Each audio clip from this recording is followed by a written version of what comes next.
Haynes is celebrating its 50th birthday in a very unique and exciting way. This restoration will take a stock Mustang from barn-find condition to show car ready in time for the Apex SEMA Trade Show in 2011.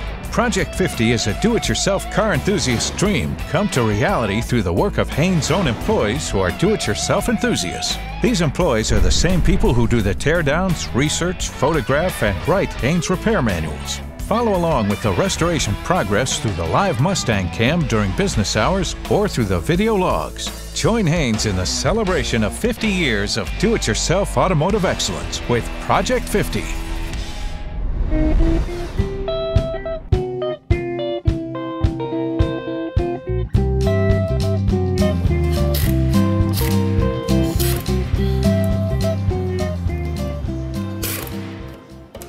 Okay, this horsey is almost down to the bare carcass. Last step is to pull off its legs. It'll be kind of like a rocking horse, but with no legs. And actually, it's on our hoist, so it won't rock. At least we hope it doesn't. But this is California, and we have been known to have earthquakes here. We left this part of the teardown for last, just in case we had to move the car. Obviously, once it can't roll, moving it around gets harder. But now that it's been gutted and skinned, the bare shell really isn't very heavy, and it isn't too difficult to move it around on jacks or dollies.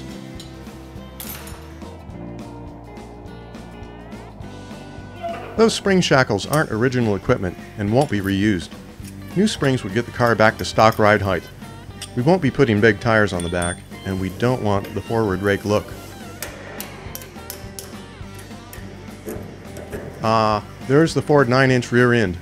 Hot rodders and racers know how bulletproof these units are. We pulled this one apart and discovered the ring and pinion contact pattern is still perfect, as are the differential carrier bearings. All we'll have to do is install new axle bearings and seals. Strange, when we got this car, Jamie, our mechanic, discovered that one of the front brakes was adjusted out so much that it was locked up. Makes us wonder if that was the final straw that caused it to sit for so many years. What a shame.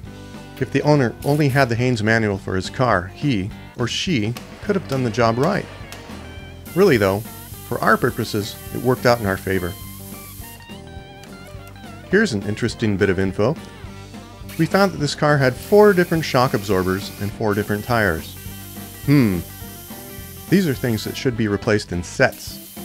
That way the car will handle safely, and the tires will even last longer. More evidence that the owners didn't have a Haynes manual. 45 years of grime and 22 years of non-use still doesn't make working with coil springs any safer.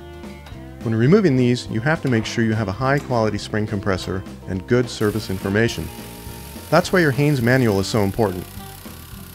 Getting hit by a spring that suddenly comes loose would be like getting kicked by a horse, or worse. Jamie removed the front suspension assemblies intact. They'll be taken apart later and dealt with.